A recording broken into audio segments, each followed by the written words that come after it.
समय थियो 87 वटा फाइनान्स कम्पनी थियौं हामी 18 वटामा आइसक्यौं राष्ट्र बैंकले कहिले पनि फाइनान्स कम्पनीलाई फोर्सफुल मर्जर भनेको छैन आत्मसमर्पण हो नि त्यो गर्दै गएको नि त अब पार्लियामेन्टको समितिहरुमा छलफल चल्छ र भन्छ नेपालमा फाइनान्स कम्पनी राख्दैनौ भने त्यहाँ छलफल हुन्छ बाफियाका संशोधित प्रावधानहरु आउँछ त्यहाँ रहने भनेर आउँछ अनौपचारिक रूपमा हाम्रा राष्ट्र बैंकका पदाधिकारीहरुले अब यो फाइनान्स कम्पनी डेभलपमेन्टमा चाहिदैन भनेर बयान दिनुहुन्छ पार्लियामेन्टमा छलफल हुँदा एक थरीले फाइनान्स कम्पनी नराख्ने भनिदिन्छन् रेगुलेटरका के पदाधिकारीले बाहिर अनौपचारिक फोरममा बोल्नु पर्दाखेरि अब यो रहँदैन भनिदिन्छन् हामी कसरी अगाडि बढौं त अब हामीले दीर्घकालीन सोच के त अब हामी त्यहाँनिर अन्यलमा छौं हामी के चाहन्छौं नेपालका ती नीति निर्माताहरूले बडा स्पष्ट शब्दमा स्पष्ट भएर फाइनान्स कम्पनी डेभलपमेन्ट रहने कि नरहने बोल्दिनु पर्यो र फेरि पनि म के भन्छु कथम कदाचित युनाइटेड फाइनान्स मर्जर भयो भने अजय मिश्र त मर्ज हुने संस्थामा तपाईले भेट्नुहुन्न के देखियो यसले अझ पनि हामी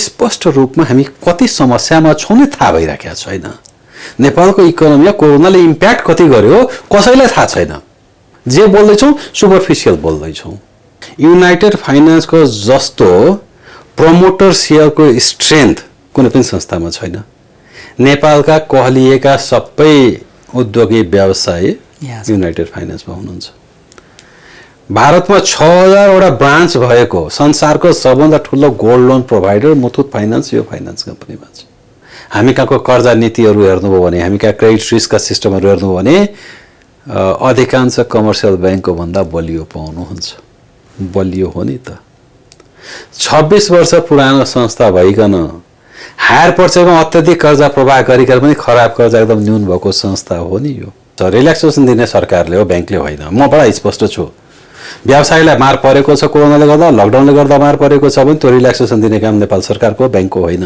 र मलाई व्यक्तिगत रूपमा सोध्नुहुन्छ भने हामी इन्डियन बैंकिङको बाटोतिर लाग्दै छौं मैले भन्यो भने मार्छन् साथीभाइले हेर्नुहोस् त्यसैले मैले नै यो विषयमा शब्द प्रयोग गर्नु हुँदैन तर अहिलेको जुन यो प्रोभिजन रिल्याक्सेसन्सहरु थपिएको हो त्यो आवश्यक होइन बैंकको ब्यालेन्स शीट प्रोटेक्ट गर्नु जोगाउनु चाहिँ आवश्यक होइन के हो त बैंकको मुनाफा 2 वर्ष नगर्दा के फरक पर्थ्यो र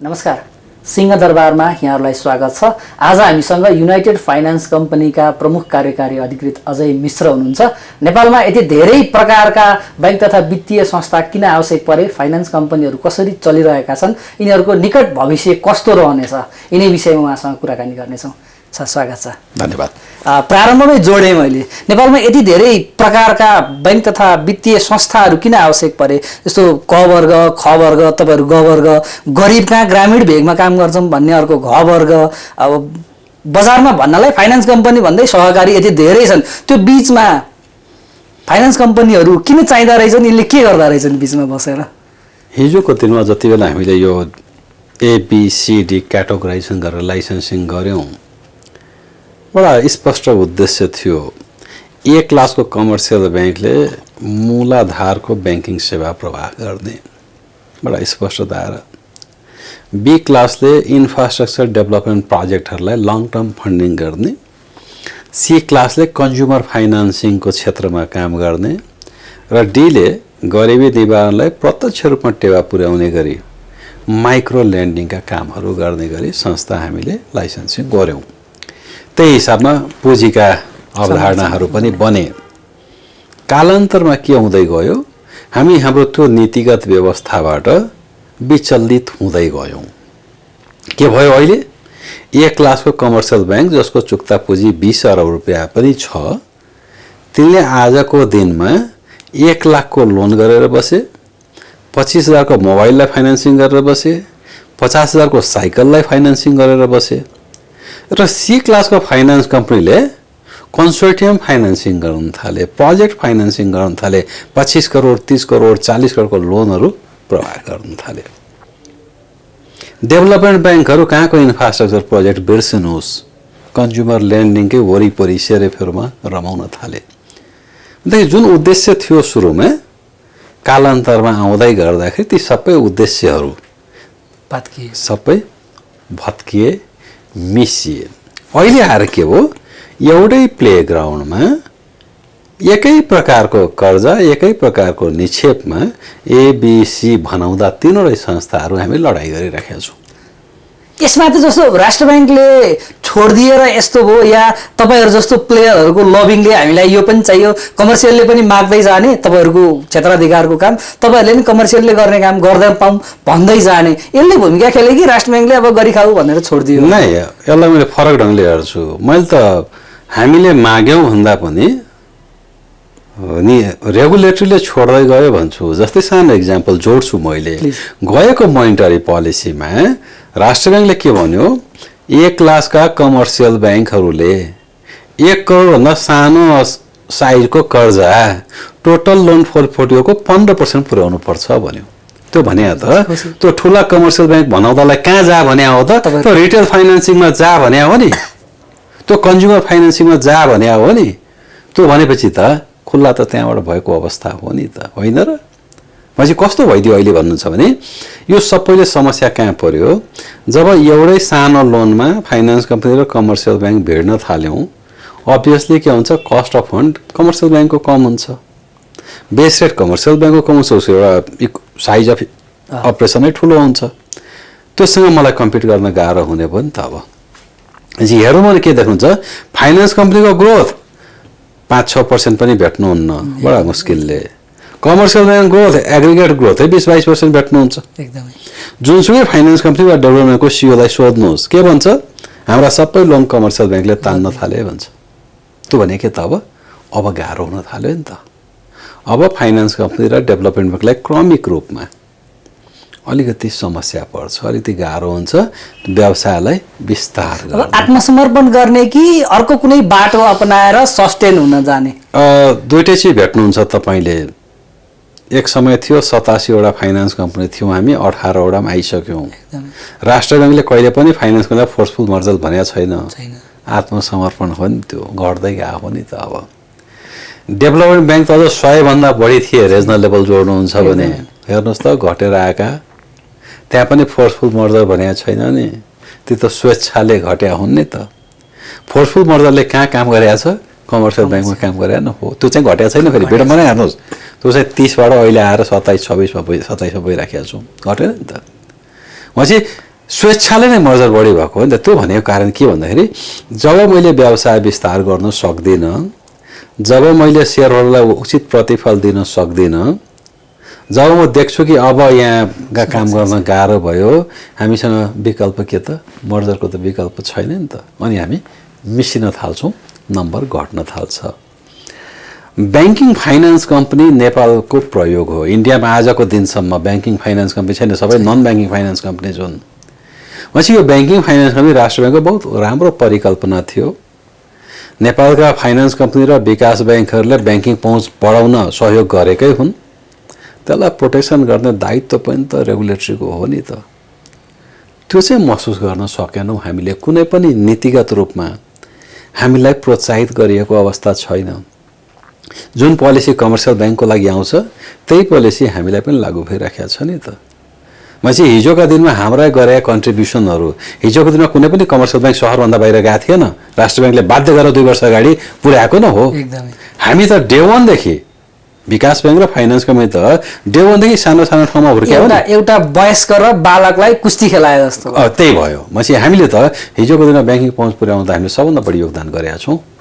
भनेपछि आजको दिनमा पोलिसीले गर्दाखेरि जुन हामीले कठिनाइहरू भोग्नु परेको छ, त्यहाँ अलिकति रिल्याक्सेसन, त्यहाँ अलिकति प्रोटेक्सन भइदिया भए यो नमुनाकै रूपमा पनि ब्याङ्किङ फाइनेन्स कम्पनीहरू रहनुपर्छ। कुरा त गर्नुभएकै होला हामीलाई। पटक पटक विभिन्न फोरमहरूमा प्रत्यक्ष अप्रत्यक्ष रूपमा, औपचारिक अनौपचारिक रूपमा हामीले हाम्रा कुराहरू राखिराखेका छौँ। अब यो विडम्बना यो देशको भन्छु म, स्पष्ट कोही छैनन्।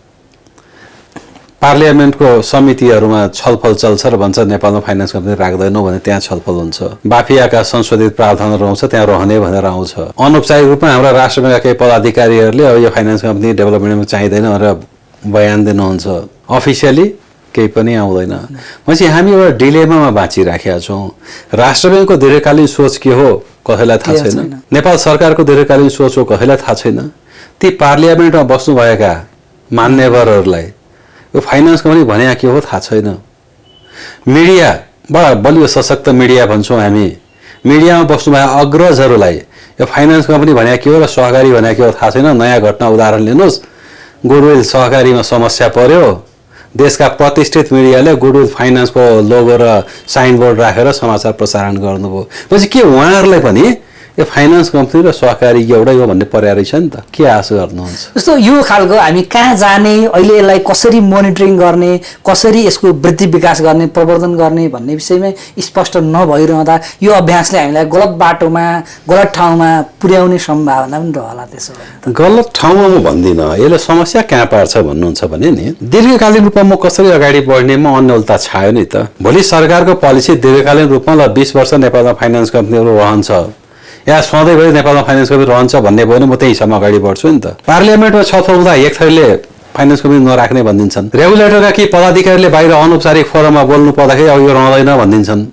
हामी कसरी अगाडि बढौँ त? अब हामीले दीर्घकालीन सोच के त? अब हामी त्यहाँनिर अन्यलमा छौँ। हामी के चाहन्छौँ? नेपालका ती नीति निर्माताहरूले बडा स्पष्ट शब्दमा स्पष्ट भएर फाइनान्स कम्पनी डेभलपमेन्ट रहने कि नरहने बोलिदिनु पर्यो। यही गतिविधि निरन्तर रहने, यही प्र्याक्टिस निरन्तर रहने हो भने त 1-8 वर्ष पछाडि यी फाइनान्स कम्पनीहरू सबै लोप हुने सम्भावना बढ्दै गएछ। त्यसो भने त सम्भावना त्यो रहन्छ, किनकि अन्यल जति हामी राख्छौँ त्यति बेलैमा कहीँबाट विश्राम लिउँ भन्ने सोच आउनु स्वाभाविक हो। यो नियामकको नकर्मण्यता वा उसको ल्याक अफ नलेज हो वा उसले यसलाई जानी घचेड्दै समाप्त पारौँ भन्न खोजेको होला? त्यो दुईटै चिज होइन। व्यक्ति पछि फरक फरक नीति आइराखे अवस्था, व्यक्ति पछि फरक फरक सोच आइराखे, संस्था बलियो भएन नियामक। त्यसो भए त्यहाँ एक सोच सायद प्राथमिकतामा परेन भन्छु म। किनकि 18वटै फाइनान्स कम्पनीको टोटल बिजनेस भोल्युम जोड्नु भने नेपालको सबभन्दा कान्छो कमर्सियल ब्याङ्कको साइज बराबर पनि पुग्न गाह्रो छ। उसको प्राथमिकतामा परेन भन्छु म। तर त्यो साइज मात्रै सबै चिज होइन। हिजोको दिनमा यसले निर्वाह गरेको भूमिका, यसमा लगानीकर्ताको विश्वास, यसमा निक्षेपकर्ताको विश्वास, त्यसलाई पनि त कहीँ न कहीँ टेवा दिनुपर्ने हो नि त। ठिक छ, नराख्ने भने स्पष्ट नराख्ने भनिदिउँ न त, टाइम दिउँ न, 2 वर्ष 3 वर्ष 5 वर्ष हामी आफै एउटा बाटो खोज्छौँ नि त। के भयो? त्यो पनि होइन। एक थरी पदाधिकारीहरू के भन्छ, नेपालमा फाइनान्स कम्पनी चाहिन्छ भन्नुहुन्छ। एक थरी पदाधिकारी के किन चाहियो? यो नाच्दै आउँछ। यो एउटा शब्द रहेछ युनिभर्सल ब्याङ्किङ भन्ने। त्यो युनिभर्सल ब्याङ्किङ भन्ने विषयवस्तुले यो विकास ब्याङ्क र फाइनान्स कम्पनीहरूको अस्तित्वसँग कहीँ जोडेर हेर्ने ठाउँ छ? त्यो पनि पूर्ण रूपमा पालना गर्दैन भन्छु म। युनिभर्सल ब्याङ्किङ पालना गर्ने हो भने irrespective of scope of business, खालि के हुन्छ, मैले मेरो पुँजीको आधारमा काम गर्न पाउँछु नि त। ठिक छ, मेरो पुँजी 104 करोड छ भने 104 करोडको पुँजीले भ्याउने सबै काम गर्न पाउँछु नि त मैले। त्यो पनि त भन्दैन नि त। कहाँ छ युनिभर्सल ब्याङ्किङ? के भन्थे? तैँले एलसी खोल्न, फरेन करेन्सी एलसी खोल्न पाउँदैनस्, सरकारी डिपोजिट, तेरो ब्याङ्क ग्यारेन्टी नेपाल सरकारले मान्दैन। हाकाहाकी छ नि त। यो हामी पनि त नेपाल राष्ट्रमा एउटा रेगुलेटेड, इक्वेली रेगुलेटेड संस्था हौ नि त। कमर्सियल ब्याङ्कको हामीलाई त रेगुलेसन एउटै छ नि त। पछि हाम्रो ब्याङ्क ग्यारेन्टी नेपाल सरकारले किन नमान्ने? ए क्लास वाणिज्य ब्याङ्कको ब्याङ्क ग्यारेन्टी नेपाल टेलिकमको निक्षेप हामीलाई दिँदैन। के भन्छ? ए क्लास फाइनान्स कम्पनी, ए क्लास कमर्सियल ब्याङ्क। कहाँनिर युनिभर्सल ब्याङ्किङ भयो त? ठिक छ, युनिभर्सल ब्याङ्किङमा जाउँ न, हाम्रो पुँजीको ल्याकतले भए छ, हामी पनि बजार भेट्छौँ नि त। त्यो पनि दिएनन्, त्यहाँ पनि रेस्ट्रिक्सन छ। अनि कम्पिटिसन कोसँग गरेर भनिराखेका छन्, ए क्लासको कमर्सियल ब्याङ्क जसको पुँजी 18 भन्दा सबैको माथि छ। हामीभन्दा 10 गुणा ठुलो पुँजी भएकोसँग भिड्नु परेको छ। कतिको लागि? 1 लाखको लोनको लागि, 2 लाखको लोनको लागि। यसै गरी गइरहँदा जस्तो कमर्सियल ब्याङ्कसँग तपाईँहरू प्रतिस्पर्धा गर्न आजको दिनमा कठिन महसुस गरिरहनु भएको छ। एउटा उपभोक्ता, एउटा ग्राहकको इनबाट हेर्दा उसले चाहिँ फाइनान्स कम्पनीहरू रहँदा र नरहँदाको बिचमा उसलाई के बेनिफिट हुन्छ, के लस हुन्छ? नेसनको इकोनोमीको एङ्गलबाट हेर्दा देशको अर्थतन्त्रले के पाउँछ, के गुमाउँछ रहँदा र नरहँदा फाइनान्स कम्पनी? अब धेरै चिज गुमाउँदैन नरहँदा पनि। हिजोको दिनमा के थियो भने साना साना जुन ती निक्षेपकर्ता या साना साना व्यवसायी ठुलो कमर्सियल ब्याङ्कमा जाने आँट गर्दैनथे, तिनले त्यसलाई इन्टरटेन गर्दैनथ्यो। ती फाइनान्स कम्पनी पहिलो प्राथमिकतामा पर्थ्यो। अब के हो, त्यो ठुला बनाउँदा कमर्सियल ब्याङ्कले मेरा 2-3 बडा ठुल्ठुला कमर्सियल ब्याङ्क छ यो मुलुकको, ती सानो फाइललाई बोलाइ गरिराखेका छन् नि त। चाहिँ अब हेजिटेसन छैन। त्यो साना कस्टमर नेपालको सबभन्दा ठुलो भनाउँदा ब्याङ्कमा गएर कारोबार गर्न पाइराखेको छ, 3 लाख 2 लाख 5 लाखको लोन इन्टरटेन भइराखेको छ नि। चाहिँ अब ती फाइनेन्स कम्पनी छिर्नुपर्ने अपरिहार्य आवश्यकता रहेन। त्यति हुँदाहुँदै पनि हामीले बिजनेस कहाँबाट पाउँछौँ त भन्दाखेरि हामीले एउटै चिज के बल गर्छौँ, कमर्सियल ब्याङ्कभन्दा फास्ट ट्र्याकमा सर्भिस दिने। जस्तै आजको दिनमा म कहाँ लोन अप्लाई गरेको इन्टायर डकुमेन्टेसन सहित लोन अप्लाई गरेको 72 घण्टा कट्दैन, उसले उसको एकाउन्टमा पैसा जान। हुने भयो हुने कमर्सियल ब्याङ्कमा अलिक टाइम बढी लाग्छ नि त। मैले त फास्ट गर्छु नि। इन्डिभिजुअल रिलेसनसिप जति मेरा ब्रान्चले मेन्टेन गर्छन्, किनकि हाम्रो त बडा सानो क्लाइन्टल हुन्छ, त्यति तिनले गर्न सक्दैनन् नि।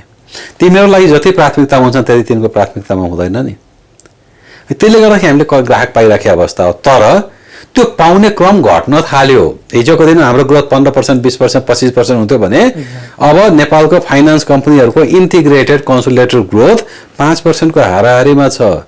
हाम्रो फाइनान्स कम्पनीहरूको सिसिडी 66% मा छ। 66% सिसिडी हुनु भनेको 5% को स्प्रेड मेन्टेन गरे अवस्थामा त्यसले नाफा कमाउन सक्दैन। त्यो भनेको लोनको डिमान्ड फाइनान्स कम्पनीमा घट्दै गइरहेको अवस्था हो, गाह्रो छ। संविधानले समाजवाद उन्मुख अर्थव्यवस्था बनाउँछौँ भनेको छ। हामी खुला बजार अर्थनीतिको अभ्यास गर्नुपर्छ भनेर सार्वजनिक फोरममा हाम्रा सरकारी अधिकारीहरूले भनिरहेको अवस्था छ। पुँजीवादी बाटोबाट अगाडि बढ्ने वा समाजवादका केही अंशहरूलाई अख्तियार गर्ने भन्ने एउटा सन्दर्भ छ। यो सन्दर्भलाई हेर्दा हामी सर्भाइभल अफ फिटेस्टतिर जाने हो वा तपाईँले भनेको जस्तो केही यस्ता संस्थाहरू साना जो चाहिँ तल्लो लेभलका उपभोक्ताहरूका लागि, ग्राहकहरूका लागि काम गर्ने संस्थाहरूलाई जोगाउँदै जाने भन्ने एउटा खालको दुविधा छ। कहाँनिर सर्भाइभल अफ द फिटेस्ट हुनुपर्छ भन्ने म पूर्ण सहमत, तर इक्वालिटीमा हुनु पर्यो नि त। नबाँधिदिउँ न त हामीलाई। ठिक छ, कमर्सियल ब्याङ्कले गर्ने सम्पूर्ण स्कोप बी र सीलाई पनि खुला गरिदिउँ, सर्भाइभल अफ द फिटेस्ट मानेर हिँडौँ, गरेर देखाइदिन्छौँ, मानेर हिँडौँ नि त। अब बाँधेर पनि राख्ने, मैले सर्भाइभल अफ द फिटेस्टको थ्योरी पनि मान्ने हुँदैन। खुला छोड्नुहोस्, नम्बर 1। नम्बर 2, मानेर हिँड्नुहोस् नेपालका केही डेभलपमेन्ट ब्याङ्कहरू आजको दिनमा पनि 50% कमर्सियल ब्याङ्कभन्दा राम्रा छन् नि। एकदमै फाइनेन्सियल्स पल्टाउनुहोस् त, ती पनि बाँधिया छन् नि। तिनका ग्यारेन्टिजहरू पनि एसेट भइरहेका छैनन् सबै ठाउँमा। तिनले पनि फरेन करेन्सी एलसी खोल्न पाइरहेका छैनन् नि त। तिनको पनि त 2-3टा रेस्ट्रिक्सन त छ नि त। त्यति हुँदा पनि के छ त, ती 50% कमर्सियल ब्याङ्कभन्दा राम्रो गरिराखेका छन् नि। राम्रो भएको छ त। खुल्ला छोड्नुहोस् त। के गर्छौँ? कमर्सियल ब्याङ्कलाई जितेर देखाउँछन् कि देखाउँदैनन्? माइन्डसेटै के भइराखेको छ भन्दाखेरि हामी खुल्ला प्रतिस्पर्धामा जा भनिराखेका छौँ, सर्भाइभल अफ द फिटेस्ट भनिराखेका छौँ, पछाडिबाट खुट्टामा तानिराखेका छौँ। यो नगर, त्यो नगर, हातखुट्टा बाँधेर बाहुबली प्रतिस्पर्धा गर, त्यो नगर। अर्को इक्जाम्पल दिन्छु कहाँनिर समस्या छ हामीलाई। हेर्नुहोस्, युनाइटेड फाइनान्स 26 वर्ष पुरानो फाइनान्स, नेपालको सबल सक्षम बलियो फाइनान्स कम्पनी, चुक्ता पुँजीको हिसाबले देशको सबभन्दा ठुलो फाइनान्स कम्पनी, शाखा सञ्जालको हिसाबमा सबभन्दा ठुलो फाइनान्स कम्पनी, विदेशी लगानी भएको एकमात्र फाइनान्स कम्पनी। म कहाँ राष्ट्र ब्याङ्कको सुपरभिजन आउँछ। 12 लाख 15 लाखको फाइल स्याम्पलिङमा पर्छ। किन? म कहाँ प्रभाव भएका कर्जाहरूमध्ये 90% कर्जा 1 करोडभन्दा सानो छ। मैले 25 लाख 20 लाख 15 लाखका फाइल स्याम्पलिङमा पर्छ। राष्ट्र ब्याङ्कले एक एक फाइल अध्ययन गर्छ। अब त्यही राष्ट्र ब्याङ्कको टोली देशको ठुलो भनाउँदो ब्याङ्कमा जान्छ। त्यहाँ 2 करोड 5 करोडको फाइल त स्याम्पलिङमा पर्दैन। म दावाका साथ भन्छु 5 करोड 10 करोड 25 लाखको फाइलमा 5, 10, 25, 50 लाखको फाइलमा कम्प्लायन्स चेक गरौँ न त। अब त्यही कमर्सियल ब्याङ्कभन्दा धेरै राम्रो कम्प्लायन्स हामी कहाँ छ नि। कम्प्लायन्स र गभर्नेन्स त त्यहाँ आँखा चिम्लिया छ नि। त्योभन्दा बलियो त हामी कहाँ छ, म च्यालेन्ज गर्न सक्छु। यो तपाईँहरूलाई यसरी बाँधेर, 2टा हात बाँधेर खुट्टा बाँधेर बाहुबलीसँग प्रतिस्पर्धा गर्न जा भनेर भनिदिनु पछाडि उनीहरूको दिमाग, नियामकको मनस्थितिमा केले काम गरेको होला? लबिङ कमजोर भएर हो? दुविधाग्रस्त छन्। एउटा मेन्टालिटी हामी कहाँ के छ भन्नु छ भने, फाइनान्स कम्पनीमा काम गर्ने कर्मचारीहरू कमसल हुन्, कमर्सियल ब्याङ्कमा काम गर्ने कर्मचारीहरू सबै सक्षम र सबल हुन्। त्यो माइन्डसेट हो। म दावाका साथ भन्छु अपरेटिङ लेभलको कुरा गर्नुहुन्छ भने धेरै ठुलो अन्तर भेट्नुहुन्न माइन्डसेटमा। भनेपछि माइन्डसेट हो नि त्यो। एकदमै त्यो माइन्डसेटले बिगाडिराखेको छ। यी कमजोर छन्, यी कमसल छन् होइन। युनाइटेड फाइनेन्सको कुरा गरौँ, भर्खर मैले 22 जना मान्छेहरू कमर्सियल ब्याङ्कबाट ल्याएको छु नि म कहाँ, सिनियर लेभलमा। हिजोको दिनमा कमर्सियल ब्याङ्कका चिफ म्यानेजरहरू म कहाँ आएर काम गरिराखेका छन्। हिजोको दिनमा कमर्सियल ब्याङ्कका नेपालको सबभन्दा ठुलो भनाउँदा कमर्सियल ब्याङ्कका manager, chief manager, deputy manager म कहाँ काम गरिराखेका छन् नि। फाइनेन्स कम्पनीमा काम गर्दैमा कसरी कमसल भए? म हिजोको दिनमा कमर्सियल ब्याङ्कको डेपुटी सिओ हुँ नि, आज म फाइनेन्स कम्पनीमा छु नि, कसरी कमसल भएँ त? तर माइन्डसेट के छ? फाइनेन्स कम्पनीमा काम गर्ने मान्छेहरू कमसल छन्, यिनले राम्ररी गभर्नेन्स र कम्प्लायन्स गर्न जान्दैनन्, यिनले काम गर्न जान्दैनन्। त्यो माइन्डसेटले बिगाडिराखेको छ, त्यो होइन। तपाईँहरूको यसैमा त मलाई अरूले हेर्ने दृष्टिकोण कस्तो हुन्छ भन्ने कुरो चाहिँ मैले आफ्ना कुरा कसरी राख्छु भन्ने कुराले नि निर्धारण गर्ला। तपाईँहरू एसोसिएसन छ, मौद्रिक नीति अगाडि पनि राष्ट्र ब्याङ्कले धेरै कुरो गर्छ, बाफिया बनाउने बेला संसदमा पटक पटक छलफल हुन्छ, त्यो खालको लबिङ गर्न सकिएन कि भनेर कहीँ स्वीकार्ने ठाउँ पनि त होला। यसो छ, लबिङ गर्ने पाटोमा हामी लबिङ गरिराखेका हुन्छौँ। सँगसँगै 2-3 अरू फ्याक्टर्सहरू छन् जहाँनिर हामी अलिकति कमसल कहाँ देखिन जान्छौँ। एउटा, हामी आफै जब मर्जर प्रक्रियामा अगाडि बढ्छौँ नि, एकछिन सानो इक्जाम्पल दिउँ। कुनै पनि फाइनेन्स कम्पनी कमर्सियल ब्याङ्कसँग मर्जर प्रक्रियामा गयो भने के भन्छन् सुरुमै? या तिमीहरू कर्मचारी 2 त तल लिन्छु है, अनि हामी त स्वीकार्छौँ। भनेपछि कमर्सियल ब्याङ्कमा बिलाइ हुन जाँदाखेरि पहिले कन्डिसन के हालिदिन्छन्? तेरो कर्मचारी 2 त मुनि, अनि हामी स्वीकार्छौँ। भनेपछि हामीले के चाहिँ स्वीकार्दिउँ त? मेरो कर्मचारी तीभन्दा कमसल हुन् भनेर स्वीकार्दिउँ। कुनै पनि मर्जर प्रक्रियामा मानेर हिँड्नुहोस्, जब त्यो एउटै क्लासमा नभइकन फरक क्लासको मर्जर भइराखेको छ भने यो एमओयू गर्दाखेरि नै त्यो घटाउने प्रावधान त्यहाँ आइपुग्छ। अब म बाध्य भएर मर्ज गर्न गइराखेको छु भने म स्वीकार्न बाध्य हुन्छु। त्यो कुनै पनि फरक क्लासको मर्जरमा आजसम्म कम्पिटेन्सीको बेसिसमा मर्जर गर्छु है भन्ने आएको छैन। म हाँकाहाँकी भन्छु, म कुनै पनि कमर्सियल ब्याङ्कको सिओ भन्दा कमजोर छैन, हाँकाहाँकी भन्छु म। तर जब म मर्जर प्रक्रियामा जान्छु अनि त्यहाँनिर के हुन्छ? त झार्ने कुराहरू हुन्छन्। 5 वटा मर्जर मैले कम्प्लिट गरिसकेँ, मैले आफै इन्भल्भ भएर। सबैमा मैले त्यही महसुस गरेँ त माइन्डसेट हो। र हामी सानो संस्था भएकोले, साइजमा सानो भएकोले हामी त्यो स्वीकार्न बाध्य छौँ। त्यही माइन्डसेट राष्ट्र ब्याङ्कमा पनि छ। कमर्सियल ब्याङ्कको सिओलाई इन्टरटेन गर्ने र फाइनेन्स कम्पनीको सिओलाई इन्टरटेन गर्ने लेभल फरक छ, त्यहाँ सोचाइ फरक छ, त्यहाँ हटाउन सकेनौँ। जस्तो यही बिचमा अब तपाईँहरूसँग 2टा विकल्प, भिडेर जाऊ, स्पेस त धेरै छैन रहेछ, अब बढ्छ बढ्दैन त्यो पनि अझ साँगुरिन्छ कि भन्ने दुविधा पनि रहने भयो, या आत्मसमर्पण गर। युनाइटेड फाइनेन्स भिडेर जान्छ कि आत्मसमर्पण गर्छ? अब युनाइटेड फाइनेन्स मैले अघि भने नेपालको सबभन्दा बलियो मध्येको संस्था हो, विदेशी लगानी भएको संस्था हो। तथापि त्यति हुँदै पनि हामी मर्जर एक्विजिसन प्रक्रियामा खुला छौँ। हाम्रो 25औं साधारण सभाले मर्जर एक्विजिसनमा अगाडि बढ्ने एजेन्डा पारित गरेको छ। हामी मर्जर एक्विजिसनमा अगाडि बढेको अवस्था छ। अब यो मर्जर एक्विजिसन भन्ने चिज कस्तो चिज हो भन्दाखेरि कुनै बेला प्याट्ट कुरा मिल्दिन सक्छ, प्याट्ट निर्णय भइदिन सक्छ, नहुन सक्छ। दुईटै चिज छ। बजारमा विभिन्न मर्जरका हल्लाहरू छन्, भयो भयो भयो भनेर नभए अवस्थाहरू छन्।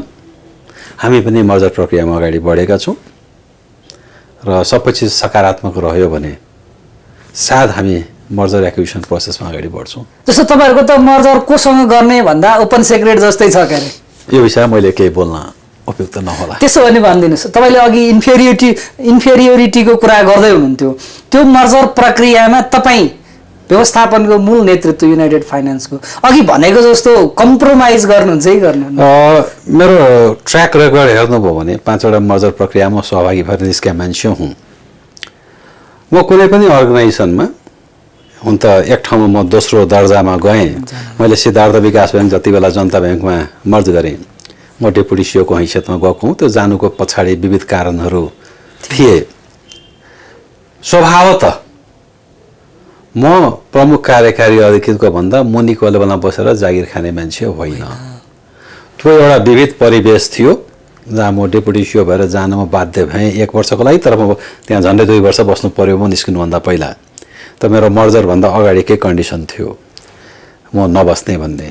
र फेरि पनि म के भन्छु, कथम कदाचित युनाइटेड फाइनान्स मर्जर भयो भने अजय मिश्र त्यो मर्ज हुने संस्थामा तपाईँले भेट्नुहुन्न।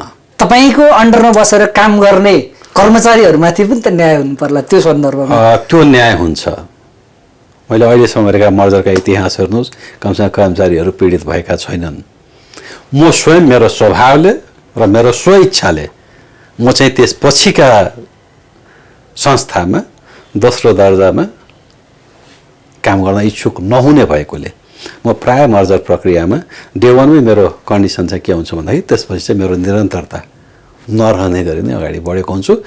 सम्भवतः भविष्यमा आउँदा दिनमा पनि त्यही नै रहन्छ। जस्तो मर्जरका अगाडि यहाँले डिडिए गर्नु होला, यहाँको कम्पनीको स्ट्रेन्थ त्यति बेला देखिएला, तर पब्लिक डिस्कोर्स क्रिएट गर्नका लागि चाहिँ तपाईँ व्यवस्थापनको मूल नेतृत्वले आजका दिनमा युनाइटेड फाइनान्सको स्ट्रेन्थ चाहिँ यो हो, हामी यति कारणले सबल छौँ, बलियो छौँ र त्यो बार्गेनिङ प्रोसेसमा आफ्ना कुरा स्ट्रङली राख्छौँ भन्ने केही दम होला?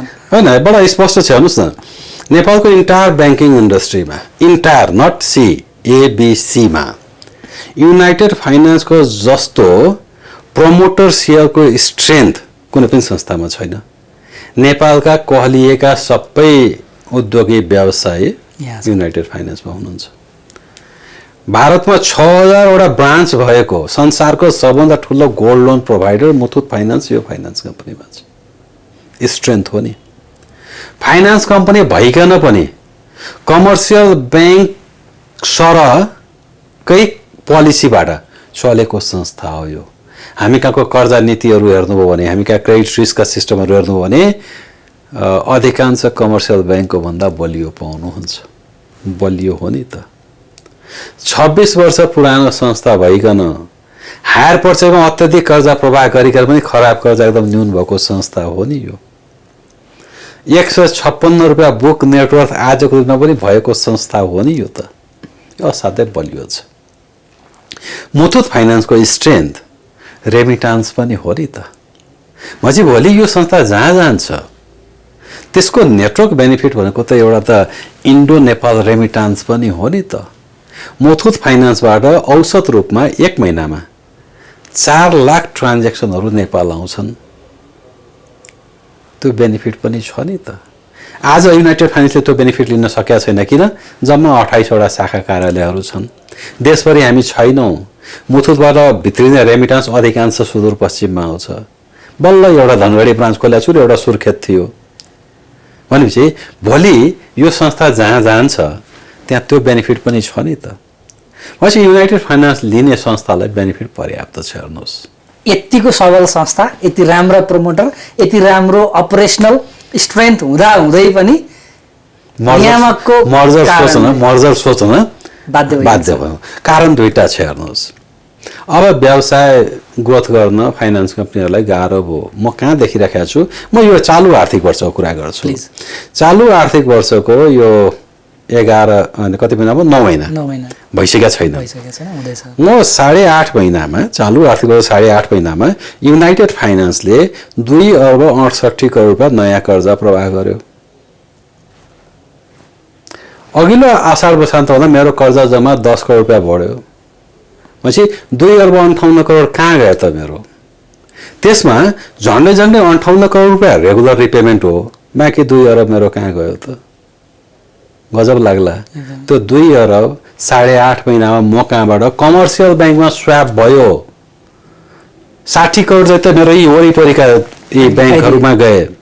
भनेपछि जब मेरो 1/3 कर्जा 8 महिना 8.5 महिनामा स्वाप हुन थाल्छ कमर्सियल ब्याङ्कतिर, त्यसले के सङ्केत गर्छ? यो डोको भयो। मैले जति माथिबाट हाले पनि तलबाट निस्किने भयो। अब प्रश्न उठ्छ, त्यो जोगाउन नसक्नु तेरो कमजोरी हो नि भन्ने प्रश्न उठ्छ। त्यो 2 अरब जोगाउन नसक्नु, रिटेन गर्न नसक्नु त मेरो कमजोरी हो नि?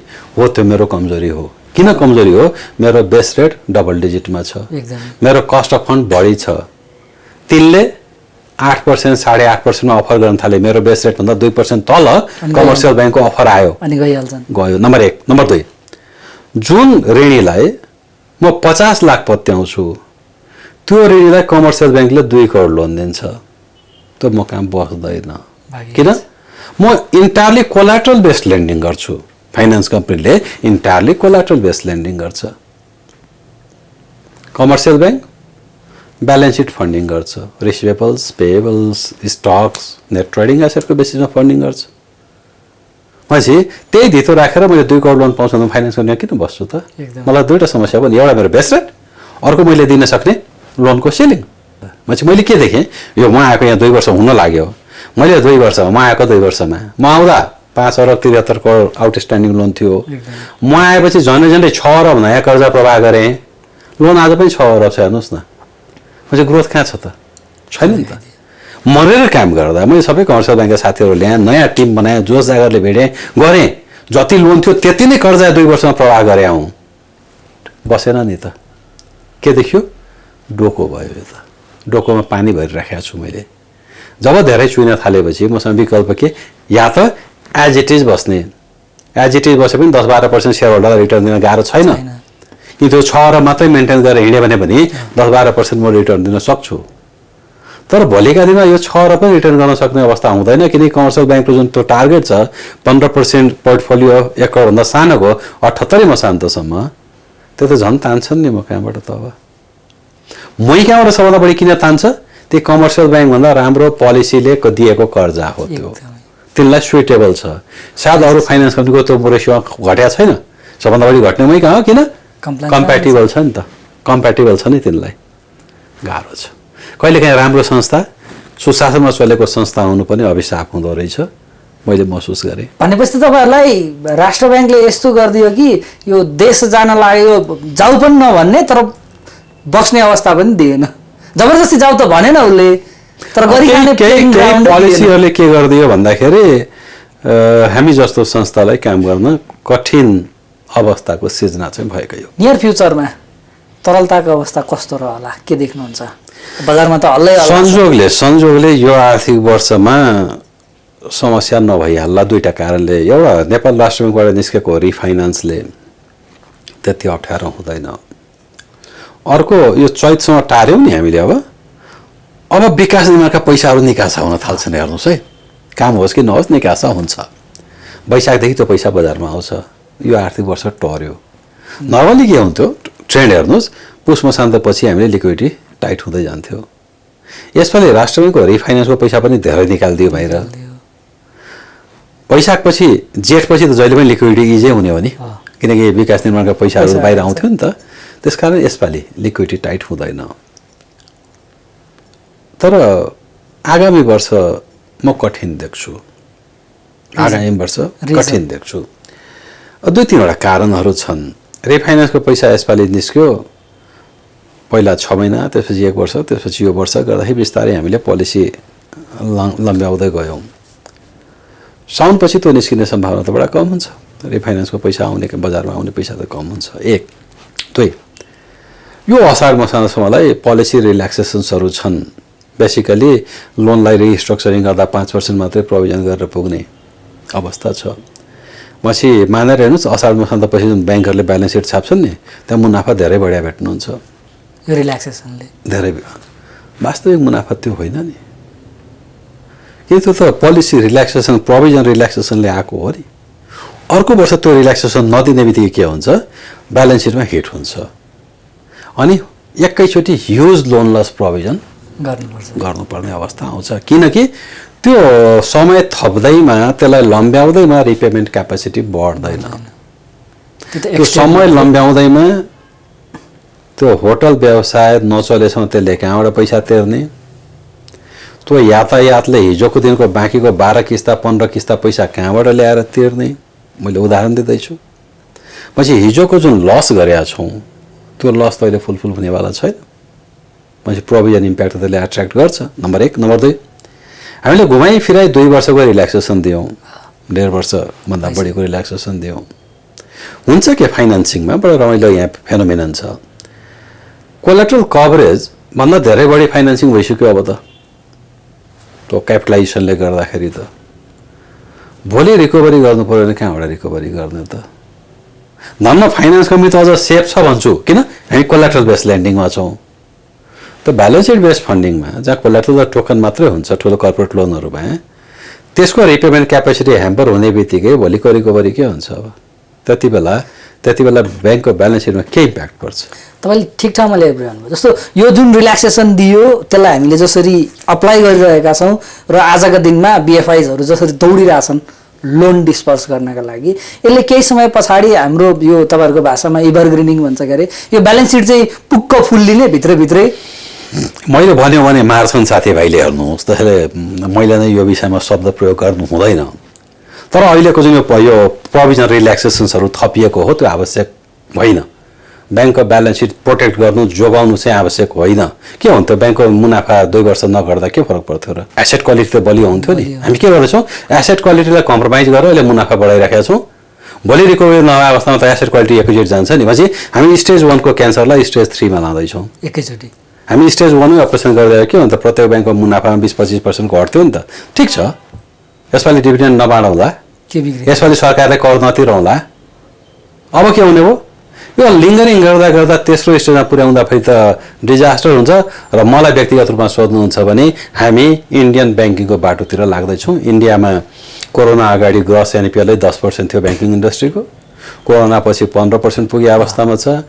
हामी अहिले पनि 1.6 भनेर खुसी भएर बसेका छौँ। तर यथार्थमा त्यो होइन। 3 वर्ष पछाडि हेर्दाखेरि त्यो डिजास्टर देखिन्छ। कोरोना त अझै लम्बिन्छ क्या हो, संसारभर थर्ड वेभ, हामी कहाँ सेकेन्ड वेभ भन्ने ठाउँमा हामी पुगिरहेछौँ क्या अरे। अब राष्ट्र ब्याङ्कले यस्तै गरेर हामी दौडिने हो। हामी कोरोनासँगै बाँच्न सिक्नुपर्छ। रिल्याक्सेसन दिने सरकारले हो, ब्याङ्कले होइन। म बडा स्पष्ट छु। व्यवसायलाई मार परेको छ कोरोनाले गर्दा, लकडाउनले गर्दा मार परेको छ भने त्यो रिल्याक्सेसन दिने काम नेपाल सरकारको, ब्याङ्कको होइन। हामी के गर्दैछौँ, ब्याङ्कको ब्यालेन्स सिटसँग खेलवाड गर्दैछौँ। होइन, सरकारले राहत दिन सक्नु पर्यो नि, सरकारले दिनु पर्यो नि त। क्यास इन्सेन्टिभ दिए भयो नि, त्यो ब्याज सरकारले तिर्दिए भयो नि। के गर्दैछौँ, ब्याङ्कको ब्यालेन्स सिटसँग खेलवाड गर्छौँ। ब्याङ्कको ब्यालेन्स सिट भनेको जनताको निक्षेप हो, नबिर्सिनुहोस्। जनताको निक्षेपमाथि खेलवाड गर्दैछौँ हामी गलत तरिका। संसारमा जहाँ पनि रिल्याक्सेसन दिने काम गभर्नमेन्ट। यो अन्त पनि यस्तै प्र्याक्टिस भयो कि यो कहीँ नभएको जात्रा हामी कहीँ मात्र हो? तपाईँ प्रत्येक डेभलप्ड इकोनोमीको कुरा गर्नुहोस्, रिल्याक्सेसन कसले दियो हो? सरकारले दियो हो नि। हाम्रो देशमा तपाईँले सरकारको इन्स्ट्रक्सनबाट कमर्सियल ब्याङ्क या कुनै पनि ब्याङ्किङ इन्स्टिट्युसनलाई ब्याज छुट दे भन्ने इन्स्ट्रक्सन दिएर सुन्नु भएको छ कुनै देशमा? हामी कहाँ त्यो पनि भयो। 10% ब्याज छुट दिनु, 2% ब्याज छुट दिनु दियौँ हामीले। प्रोभिजनमा रिल्याक्सेसन कुन देशमा देख्नुभयो तपाईँले? हामी जस्तै देशहरूमा नि यो प्र्याक्टिस चाहिँ छैन। अन्त छैन। पछि हामी के गर्दैछौँ, हामी छोप्दैछौँ, ठेल्दैछौँ। साथीहरूले बोल्न थालिसके 1 वर्ष 2 वर्षपछि यसको भयावह परिणाम देखिन्छ। म त अझ उहाँहरूभन्दा पहिलादेखि बोलिराखेका हुँ, जे भइराखेको छ गलत भइराखेको छ। यो तरिकाले अगाडि बढ्यो भने हामी थर्ड स्टेजको क्यान्सरमा गएर उजागर हुन्छौँ। आजको दिनलाई, यही टाइमलाई कट अफ डेट मान्ने हो भने वाट नेक्स्ट के गरियो भने चाहिँ मुख्य कुरो के चाहिँ हेर्नु पर्यो भन्दाखेरि सुपरफिसियल ड्रेसिङले काम गर्दैन। पहिचान गरौँ सबभन्दा बढी प्रभावित क्षेत्र, त्यसलाई इन्सेन्टिभाइज गरौँ। सबैलाई होइन। हामीले के गरौँ, सबैलाई छुट गरिदिउँ क्या? होइन नि, सबै उत्तिकै प्रभावित होइन नि। होइन नि, पछि जो साँच्चीकै प्रभावित छ त्यसलाई छुट दिउँ न त। हामी के गर्यौँ, सबैलाई बाँड्न थाल्यौँ, कनिका छर्यौँ। हुँदैन।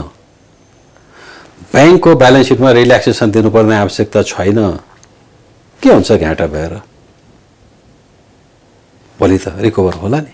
अहिले के गर्दैछौँ, एसेट क्वालिटीलाई डिटोरिएट गर्दैछौँ। तरिका होइन। ब्याङ्कको ब्यालेन्स सिटबाट छुट दे भन्ने होइन, सरकारको काम हो नि। हामी झन्डै अन्तिमतिर छौँ। हरेक असहजताहरूले केही अवसरहरू सृजना गर्छन्। कोरोना पछि नेपालको अर्थतन्त्र, त्यसमा पनि वित्तीय क्षेत्रले के अवसर प्राप्त गरे? एउटा त हामी डिजिटलाइजेसनमा अगाडि बढ्यौँ। कोरोनाको डरले हामीलाई त्यहाँ चाहिँ अगाडि बढायो है। अब तपाईँले हेर्नु भने पोलिसी लेभलमै इन्टरभेन्सनबाट मोबाइल फोनको प्रयोगले तपाईँको जीवनयापन गर्न सक्नुहुन्छ। तरकारी किन्दा पनि मोबाइलबाट क्युआर कोड स्क्यान गर्नुहोस्, पैसा तिर्नुहोस्। इन्टर ब्याङ्क ट्रान्सफर्सहरू गर्नुहोस्। चाहिँ ब्याङ्किङमा चाहिँ डिजिटलाइजेसन भएकै हो, त्यो अवसर हो। अनलाइन बिजनेसहरू, अनलाइन डेलिभरीका बिजनेसहरू अवसरको रूपमा आए। अब सबै चिजको लागि रेस्टुरेन्टमै या पसलमै धाउनु पर्दैन, फोनको फिङ्गर टिपमा तपाईँले सामान घरमा झिकाउन सक्नुहुन्छ। त्यो अवसर आएकै हो। यी नयाँ अवसरहरू हुन्। सँगसँगै चुनौतीहरू पनि आए, स्वाभाविक हो। उद्योग व्यवसायमा परेको असर त चुनौती हो नि, रोजगारीमा परेको असर त चुनौती हो नि त। त्यो चाहिँ चुनौती हो। मिसम्याच कहाँनिर हुन्छ, हेर्नुपर्ने चिज कहाँनिर छ भन्नुहुन्छ भने अहिले पनि कोरोना कालमा कर्मचारीहरूले तलब पाएनन् भन्ने व्यापक गुनासो सुनिन्छ एकदमै छ प्राइभेट सेक्टरको उद्योग व्यवसायहरूमा। त्यही उद्योग व्यवसायले ब्याङ्कहरूमा इन्ट्रेस्ट सबै तिरेको भेट्नुहुन्छ। मैले नबुझे फेनोमेनन यहाँनिर छ। ब्याङ्कमा ती सबै इन्टिटी रेगुलर हुने, किनकि प्रोभिजन थपिया छैन, प्रोभिजन नथपिनु भनेको सबै पैसा तिरे नि त। तर तिनीका काम गर्ने मजदुरलाई चाहिँ त्यो पासन त भएको छैन नि त। कहाँनिर मिसम्याच भयो त? कहाँबाट ल्याएर त्यो तिरियो, कहाँबाट ल्याएर त्यो तिरिएन। के देखियो यसले? अझ पनि हामी स्पष्ट रूपमा हामी कति समस्यामा छौँ नि थाहा भइराखेको छैन। नेपालको इकोनोमीमा कोरोनाले इम्प्याक्ट कति गर्यो कसैलाई थाहा छैन। जे बोल्दैछौँ सुपरफिसियल बोल्दैछौँ। हिजोको दिनमा त्यही भयो। जीडीपी ग्रोथको कुरा गरौँ, नेपाल गभर्मेन्टले एक थरी भन्ने, अर्थमन्त्रीले एक थरी भन्ने, वर्ल्ड ब्याङ्कले एक थरी भन्ने, आधिकारिक तथ्याङ्क अर्कै आउने। हातिया फुस्सा सिद्धो नि होइन र? देखियो नि एकदमै। अनि कोरोना कालपछिको बजेट बन्ने, बजेट बनाउँदै 7% जीडीपी ग्रोथको टार्गेट लिने। ए बाबा, हल्लै हल्लाको देश। अहिले संसदले 2%, 2.5% कुरा गर्दैछौँ। के नाटक गर्छौँ हामी? कोरोनाको इम्प्याक्ट नापिसकेकै छैनौँ, जीडीपी ग्रोथ 7% प्रोजेक्ट गरेर बजेट बनाउँछौँ हामी। ल, मेकानिजम नै छैन। हो। पछि पहिलो कुरा त के हो भने हाम्रो इन्टायर इन्फर्मेसन सिस्टम डाटाबेसमै क्वेसन गर्न मिल्छ। हामीसँग अथेन्टिक इन्फर्मेसन, अथेन्टिक डाटा छैन भन्ने छर्लङ्ग हुन्छ यसले। भनेपछि कोरोनाको असरै कति हो थाहा छैन हामीलाई भने यसको इम्प्याक्ट कहाँसम्म जान्छ भने के थाहा पाउँछौँ हामी? जिज्ञासाहरू मोटामोटी सकियो। तपाईँलाई अझै यति चिज थपौँ भन्ने महसुस भएको छ भन्ने प्लिज। ती लिस्टहरू लामा हुन्छन्, फेरि भलाकुसारी गरौँला। अहिलेलाई धन्यवाद। हस्, महत्त्वपूर्ण समय र विचारका लागि यहाँलाई धेरै धेरै धन्यवाद। सिंहदरबारमा आज हामीले कुरा गऱ्यौँ युनाइटेड फाइनान्स कम्पनीका प्रमुख कार्यकारी अधिकृत अजय मिश्रसँग। अर्को बसाइमा उहाँ जस्तै व्यक्तित्व र नयाँ विषयवस्तुसहित पुनः उपस्थित हुनेछौँ। त्यतिन्जेल हाम्रो सम्पूर्ण टिमलाई बिदा दिनुहोस्। नमस्कार।